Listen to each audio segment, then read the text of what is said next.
आज हमारे वीडियो का विषय है foreign policy of major powers और इसके अंतर्गत जो हम टॉपिक को ले रहे हैं N overview of international relations since 1945 यानी 1945 के बाद दुनिया में जो अंतर्राष्ट्रीय संबंध हैं उनकी क्या स्थिति रही है।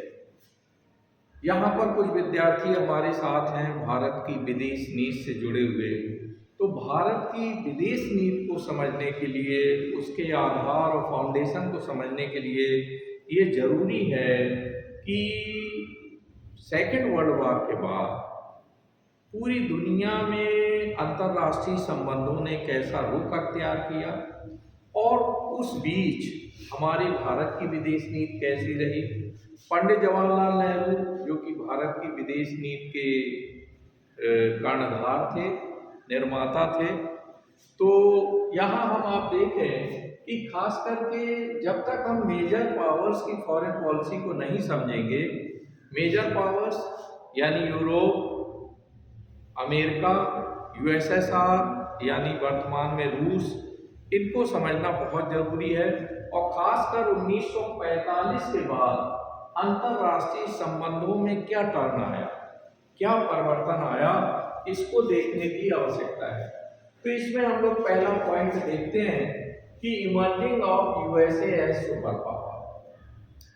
सेकेंड वर्ल्ड वॉर के पहले तक, 1945 के पहले तक दुनिया में इंग्लैंड और फ्रांस ये सुपर पावर हुआ करते थे, इन्हीं की चलती थी। और एशिया और अफ्रीका के अधिकांश देश इनके गुलाम थे। लेकिन हिरोशिमा और नागासाकी पर सेकेंड वर्ल्ड वॉर में परमाणु बम का विस्फोट करने के बाद आप देखें कि जो यूएसए है वो एज ए सुपर पावर के सामने आ गया, अस्तित्व में आ गया। और उसने एशिया और अफ्रीका के अधिकांश देशों में अपने सैन्य अड्डे बना लिए। और जो यूरोप में खास करके ब्रिटेन था और फ्रांस था और दूसरे देश थे, वो उनकी आर्थिक स्थिति जो है डावाडोल हो गई, क्योंकि दो विश्व युद्धों में प्रतिभागिता खासकर यूरोप के देशों की ही रही थी। तो इन दैट केस आप देखें कि यहाँ emerging of USA as super power के रूप में संयुक्त राज्य अमेरिका का उदय हुआ। यानी सेकेंड वर्ल्ड वॉर के बाद जो पहली विशेषता है वो हम देख रहे हैं। इसी के साथ साथ आप देखें emerging of USSR as super power, जो रूस है, पूर्व सोवियत संघ, ये भी सुपर पावर के रूप में अस्तित्व में आया। क्योंकि यहाँ ये पूंजीवादी राष्ट्रों का हुआ था यूएसए, तो वहीं एक नई विचारधारा जो कार्ल मार्क्स से प्रेरित थी और लेनिन जिसके कथाकर्ता थे, तो उसको यूएसएसआर में लॉन्च किया गया। और साम्यवादी राष्ट्र यूएसएसआर ने भी बराबर बढ़त बनाई विज्ञान के क्षेत्र में, युद्ध कला के क्षेत्र में, और ये भी जो है सुपर पावर बन गया। नेक्स्ट आप देखें कि जब ये दो सुपर पावर अस्तित्व में आ गए तो यूरोपीय प्रभुत्व का अंत होने लगा। खास करके आप देखें जो सेकेंड वर्ल्ड वॉर के पहले ब्रिटेन और फ्रांस, जर्मनी, ये यूरोप के बहुत प्रभावशाली राष्ट्र माने जाते थे और दुनिया में इनकी स्तुति होती थी। लेकिन आप देखें कि जब ये दो सुपर पावर अस्तित्व में आए तो जो यूरोपीय राष्ट्रों का जो प्रभुत्व था, उनका जो डोमिनेशन था, वो क्रमशः कम होता चला गया। नेक्स्ट आप देखें एशिया और अफ्रीका के राष्ट्रों का उदय हुआ। वो सभी आजाद होने लगे, संप्रभु राष्ट्र बनने लगे। और साथ ही साथ आप देखें विकास की दौड़ में भी उनमें चेतना आई विकास को लेकर के। पांचवा पॉइंट हम लोग देखते हैं कि आणविक शस्त्रों का विस्तार शुरू हो गया। हिरोशिमा और नागासाकी में अगस्त 1945 में बाकायदे जो है इसने यूएसए ने 2 परमाणु बमों का विस्फोट किया और इससे हिरोशिमा और नागासाकी में, स्पेशली हिरोशिमा में ही अकेले करीबन 7.5 लाख लोग मारे गए, है ना। नेक्स्ट आप देखें 29 अगस्त में 29 अगस्त 1945 सेम डेट है। इस दिन को यूएसएसआर ने भी परमाणु परीक्षण करके ये भी आणविक शस्त्रों से लैस कंट्री बन गया, है ना। क्योंकि ये आप देखें कि जो शीत युद्ध चला, अगला पॉइंट हम लोग डिस्कस करेंगे, इसमें जो दोनों महाशक्तियों के बीच में डाउट थे, उन डाउट में एक डाउट ये भी था कि यूएसए ने जो परमाणु बम बना लिया था तो उसको सीक्रेट क्यों बनाया, उसने सोवियत संघ के साथ शेयर क्यों नहीं किया। तो यहाँ हम आप देखें कि 29 अगस्त 1945 को सोवियत संघ ने भी परमाणु टेक्नोलॉजी हासिल कर ली, परमाणु बम बना लिया, उसका विधिवत परीक्षण कर लिया।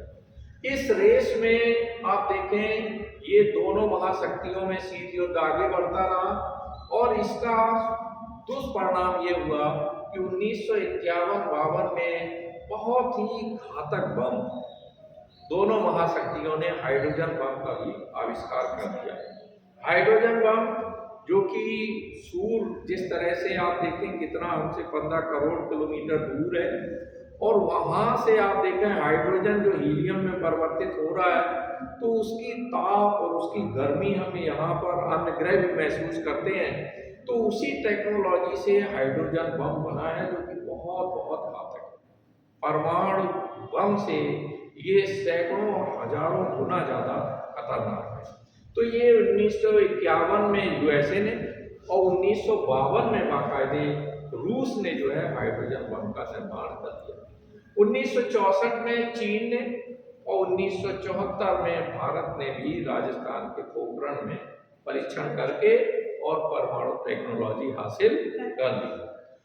आप देखें वर्तमान समय में 60,000 से अधिक परमाणु बम दुनिया में है, वारहेड हैं इनके।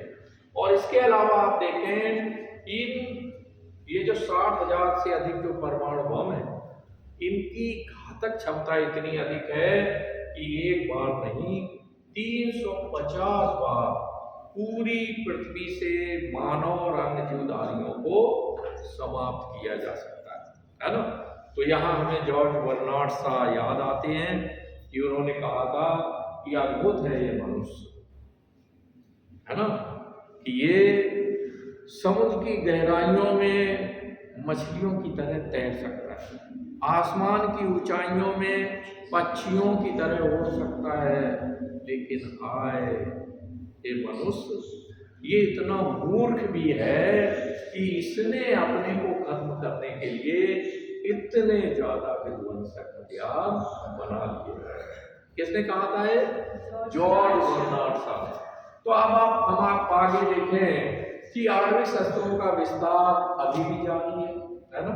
इसके अलावा आप देखें इंटरकॉन्टिनेंटल मिसाइल भी बना ली गई है कि एक महाद्वीप से दूसरे महाद्वीप के वारहेड पर परमाणु बम को सेट करके और जो लक्षित टारगेट है उस पर परमाणु बम गिराया जा सकता है। इसके बाद हम आप देखें कि साम्यवाद का उदय हुआ।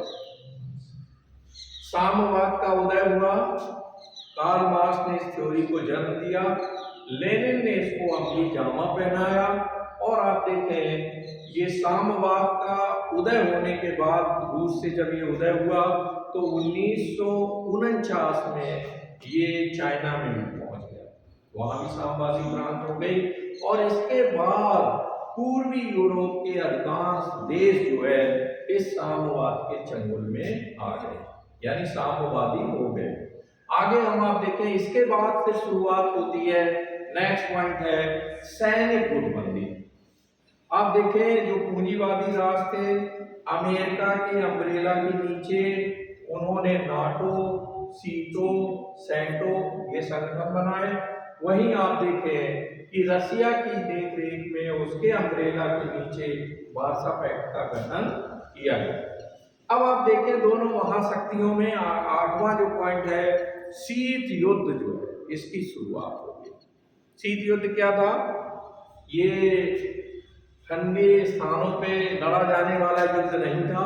शीत युद्ध का अर्थ यह है कि यह हथियारों के से की अपेक्षा मानसिक युद्ध ज्यादा था, इसमें प्रतिद्वंदता थी, कंपटीशन थी और हथियारों की होड़ थी, है ना, कि कैसे एक दूसरे को नीचा दिखाया जाए। नेक्स्ट आप देखें, अब 9 स्वाधीन जो राष्ट्र थे एशिया और अफ्रीका के जो देश थे, वो खासकर पंडित जवाहरलाल नेहरू, कर्नल नासिर और मार्शल टीटो, ये 3 लोगों ने जो है इस गुट निरपेक्षता के सिद्धांत को जन्म दिया। पंडित जवाहरलाल नेहरू भारत से, कर्नल नासिर मिस्र से और मार्शल टीटो यूगोस्लाविया से, है ना। तो ये 3 लोगों ने गुट निरपेक्षता के सिद्धांत को जन्म दिया और एशिया और अफ्रीका और लैटिन अमेरिका, यानी जो दक्षिणी अमेरिका है, उसके अधिकांश देश इस गुट निरपेक्षता के अम्ब्रेला के नीचे आ गए। अब आप देखें, इसके अलावा आप देखें साम्राज्यवाद और उपनिवेशवाद का आंशिक अंत हो गया, पूरी तरह तो अंत नहीं हुआ, आज भी ये चलायमान है, लेकिन साम्राज्यवाद जो हथियारों के द्वारा दूसरे देशों पर आधिपत्य जमाने की प्रवृत्ति है, वो बहुत कुछ समाप्त हो गई। और ये जो उपनिवेश बनाए हुए थे एशिया और अफ्रीका, तो यहाँ आप देखें बाकायदे स्वतंत्रता के लिए आंदोलन हुए, जिसकी वजह से साम्राज्यवाद एवं उपनिवेशवाद की विदाई हो गई। नेक्स्ट अब आप देखें कि 1945 के बाद दुनिया दो ध्रुवी हो गई थी, लेकिन धीरे धीरे अन्य जो शक्तियां हैं, अन्य देश हैं, वो भी महाशक्ति के रूप में सामने आए, तो द्विध्रुवीय विश्व वो बहुध्रुवीय विश्व की ओर अग्रसर हो गया। ठीक है, तीसरा विश्व जिसमें खासकर विकासशील राष्ट्र आते हैं, जिनमें हमारा देश भी शामिल है, तो तीसरे विश्व की बढ़ती हुई शक्ति आज हम देख रहे हैं कि भारत जो है, और इसके अलावा आप देखें अफ्रीका में ब्राजील है, दक्षिण अमेरिका के अनेक देश हैं, वो क्रमशः आप देखें कि तीसरे विश्व के देश बराबर प्रभुत्व में आगे बढ़ते हुए दिखाई दे रहे हैं। ये 9 उपनिवेशवाद का उदय हुआ। ये क्या है? 9 उपनिवेशवाद से अर्थ ये है कि उपनिवेशवाद में जहां कोई देश किसी देश को पराजित करता था, तो उसको अपने अधीनता में पूरी तरह ले लेता था। अब अधीनता में लेने की जरूरत नहीं है। 9 साम्राज्यवाद और 9 उपनिवेशवाद, ये 2 टर्म हमें समझने की जरूरत है। 9 साम्राज्यवाद के अंतर्गत ये हुआ है कि अब राजनीतिक सत्ता नहीं चाहिए, आर्थिक सत्ता चाहिए, सांस्कृतिक गुलामी चाहिए। तो उस दिशा में आप देखें देशों पर जो मल्टीनेशनल ऑर्गेनाइजेशंस हैं, एमएनसीज हैं, उनका प्रभुत्व बढ़ रहा है। तो ये 9 उपनिवेशवाद क्या है? 9 उपनिवेशवाद में यही है कि आर्थिक और सांस्कृतिक रूप में किसी देश को गुलाम। आप देखें कि आर्थिक रूप में अब क्या है, पहले बंदूक लेकर हम कब्जा करते थे, आज क्या है, मल्टीनेशनल्स आ रहे हैं और वो अपने विज्ञापन के द्वारा हमारे माइंडसेट पर पूरा कंट्रोल कर रहे हैं, है ना। इसके अलावा हम आप देखें तो ये जो 9 उपनिवेशवाद है, न्यू कॉलोनियलिज्म है, इसमें उपनिवेश वैसे नहीं बनाना है, बल्कि वहां के जो आर्थिक संसाधन है उनका अधिक से अधिक लूटना है। अब आप देखें कि वर्तमान समय में जो बड़े बड़े मल्टीनेशनल ऑर्गेनाइजेशंस हैं, एक समय था कि लक्स साबुन और बहुत सारी चीजें और कारें वगैरह वो पानी वाले जहाज से हमारे देश में आते थे। अब इन मल्टीनेशनल ने क्या किया कि ये जो तीसरे विश्व के देश हैं, इनके संसाधनों को कैसे एक्सप्लॉइट किया जाए अधिक से अधिक, तो यहीं पर इन्होंने अपने कल कारखाने बना दिए। और आप देखें कि यहाँ का ही आयरन, यहाँ का लेबर, यहाँ का श्रम यूज करके बाकायदे आज भी वो एक तरह से उपनिवेश बनाए हुए हैं। अब ये नहीं, पहरेदारी नहीं दिख रही है, बंदूकें नहीं दिख रही हैं, लेकिन मल्टीनेशनल के द्वारा बाकायदे उनका प्रभाव दिखाई दे रहा है।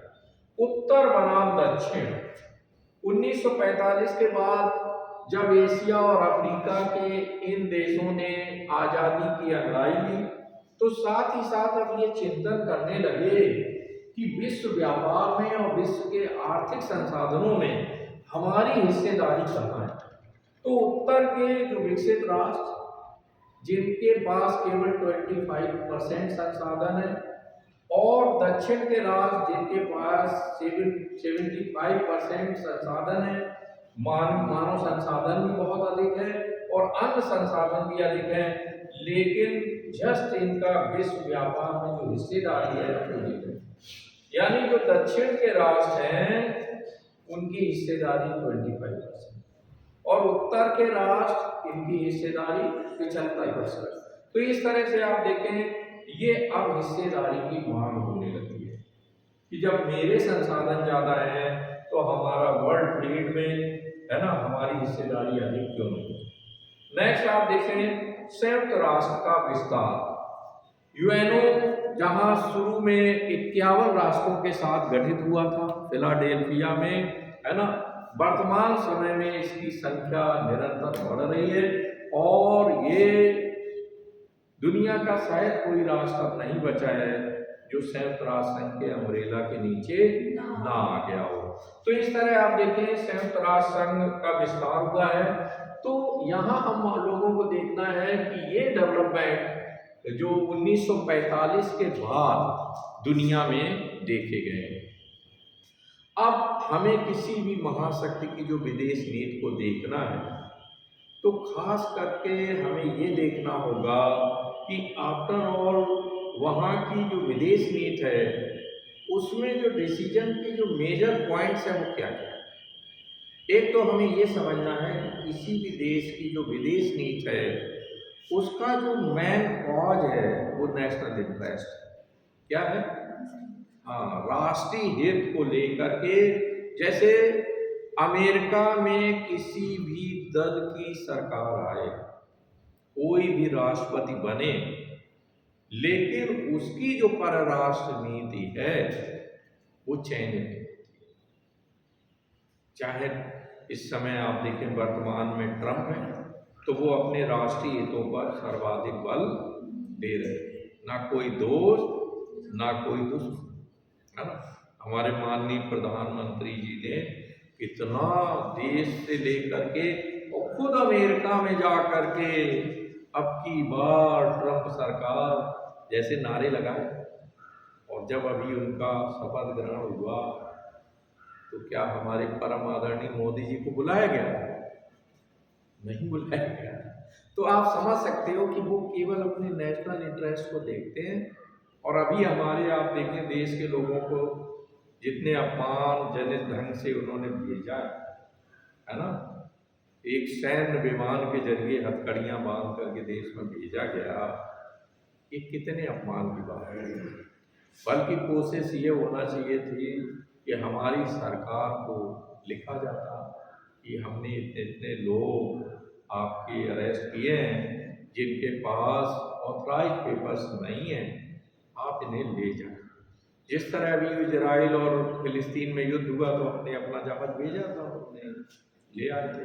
कहीं भी संकट होता है, यूक्रेन में जब वो हुआ तो हमने अपने स्टूडेंट्स को बुलाया, जस्ट लाइक दैट। हमें ये अपमान की बात होती है कि किसी देश का सैन्य विमान हमारी धरती पे आ रहा है और इस तरह का मिसबिहेव कर रहा है। तो याद रखें कि किसी भी देश की विदेश नीति को समझने के लिए वहाँ की जो आंतरिक जो डोमेस्टिक पॉलिसी है उसे भी समझने की जरूरत होती है कि गृह नीति क्या है ना। गृह नीति में उस देश की जनता की मानसिकता कैसी है, उन सब को लेकर के, और जो लीडरशिप है उसका विजन क्या है ना।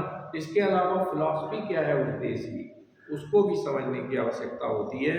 जब तक हम दर्शन को नहीं समझेंगे, फिलॉसफी को नहीं समझेंगे, तो यथार्थ में जो फॉरेन पॉलिसी है वो समझ में नहीं है ना।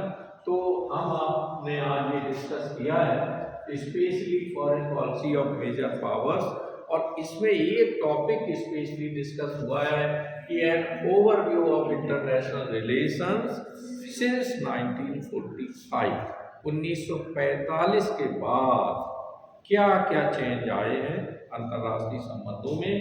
तो दैट्स ऑल अबाउट टुडे। आप वीडियो को देखें, लाइक करें, शेयर करें और सब्सक्राइब करें।